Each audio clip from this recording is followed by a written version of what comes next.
कितनी देर लगा रहे हो गया क्या?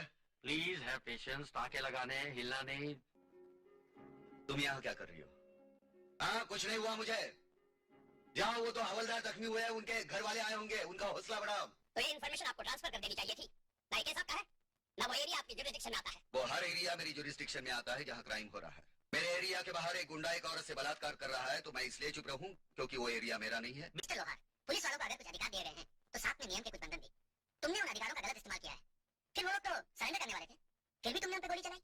Shoot to kill, that amounts to murder. उन गुंडों ने मेरे 2 हवलदारों को मारा, वो मर्डर नहीं है। मर्डर करने वालों को मैंने मारा तो मर्डर हो गया। तुम्हारी ड्यूटी ये थी कि उन्हें पकड़कर अदालत में पेश करते। तो फिर क्या होता? फिर शुरू होती वही कहानी। कुछ जेबें खाली होती, कुछ जेबें भर जाती। 2 दिन में वो जमानत पर छूट जाते।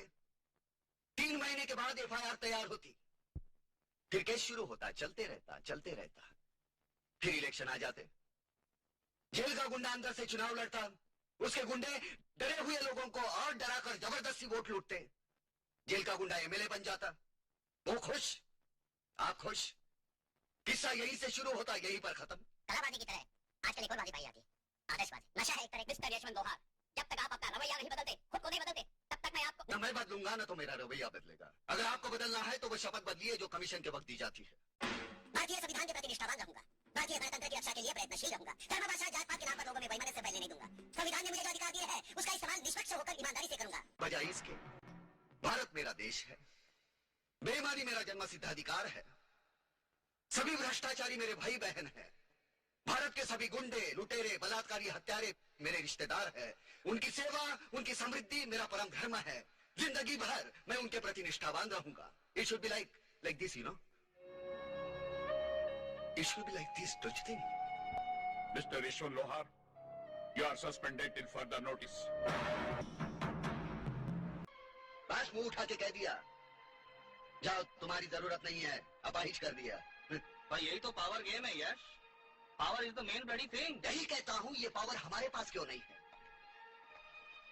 क्योंकि उस पार, वहां, उस कुर्सी पर हम में से कोई नहीं है। हम में से कोई होना चाहिए वहां, वहां उधर बैठना चाहिए। कैसे? कौन? कोई भी हो सकता है। तू हो सकता है, ये हो सकती है। पढ़ो और पढ़ो, उस कुर्सी के लायक बनो, और फिर जाके फिर खेलो। हमारा आदमी होना चाहिए, फिर खेलो। It's a fair game then. It's a fair game. मैं नहीं पढ़ूंगी। क्यों नहीं पढ़ोगी? पढ़ो, अगर कुछ बनना है तो पढ़ना पड़ेगा। मैं हाँ, बोलो। मैं नहीं पढ़ूंगी। पढ़ना पड़ेगा, क्यों नहीं पढ़ोगी? Different parts of the body and Ragini, what is the unit of life? सो गई क्या? What is the unit of life? cell. सोना नहीं, describe the cell. Damn it, describe the cell. Robert Hooke, in the year 1665, observed a section of the cock under the microscope आगे। and found its structure resembling a honeycomb. आपको क्या लगता है जो आपने किया वो सही किया? जी हाँ। मिसेज लोहार, आपको क्या लगता है कि 1972 में अपने पड़ोसी देश के साथ जो शिमला समझौता हुआ था उसका आज भी कोई महत्व है? बहुत महत्व है सर। बल्कि उसी समझौते के आधार पर दोनों देशों के बीच संबंध सुधर सकते हैं। तो ऐसा क्यों नहीं हो रहा है? कहाँ कमी रह गई? यहाँ भी और वहाँ भी। दोनों देश एक दूसरे को नीचा दिखाने की होड़ में ये भूल गए हैं कि उनके इस रवैये से पूरे दक्षिण एशियाई रीजन को कितना नुकसान पहुंच रहा है। बल्कि मैं तो यहाँ तक कहूंगी कि दोनों को अगर खुद को तबाही से बचाना है तो शिमला समझौते का पालन करना ही पड़ेगा। विमेन्स लिबरेशन के बारे में क्या सोचती हैं आप? इम्पोर्टेड विमेन्स लिबरेशन हमारे यहाँ नहीं चल सकता। मिसेस लोहार, आप प्लेन से आई थी कि ट्रेन से? ट्रेन से। जिस ट्रेन से आप आई थी उसका बोगी नंबर क्या था?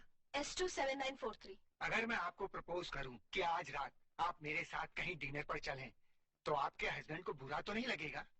दामाद आपका है, बुरा लगने का सवाल तो पैदा ही नहीं होता। क्या नंबर बताया था आपने बोगी का? S27945। अभी तो आपने 7943 कहा था। ऐसे स्टूपिड सवालों का ऐसे ही जवाब दिया जाता है।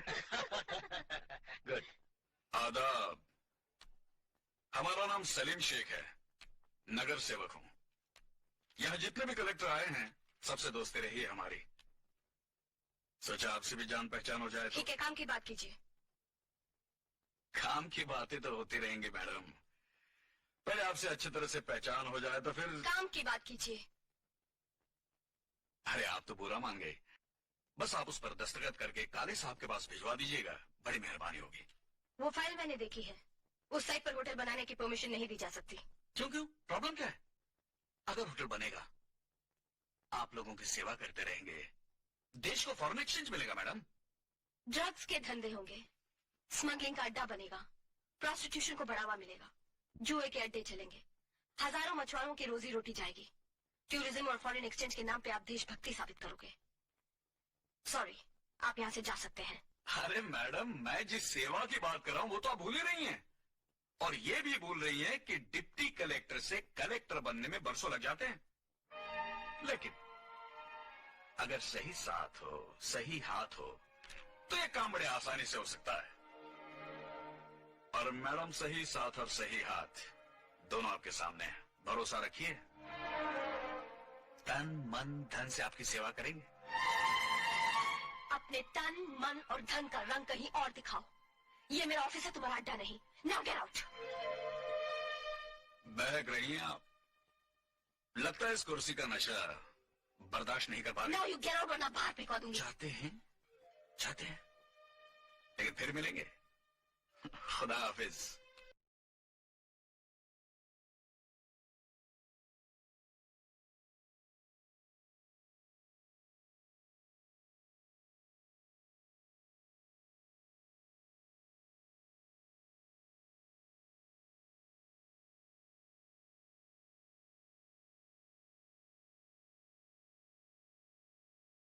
ऑफिस का पहला दिन मेरे सर पर बुरा गया। कोई रिश्वत लेके आया होगा, कोई मिनिस्टर की चिट्ठी, किसी ने गंदी नजरों से तुम्हारी तरफ देखा होगा। सरकारी कचहरी में ऐसे ही होता है, लेकिन काम तो करना होगा।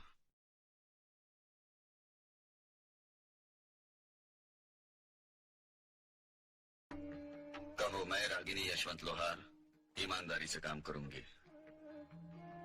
मैं रागिनी यशवंत लोहार ईमानदारी से काम करूंगी। अपने अधिकारों का इस्तेमाल जनहित में करूंगी।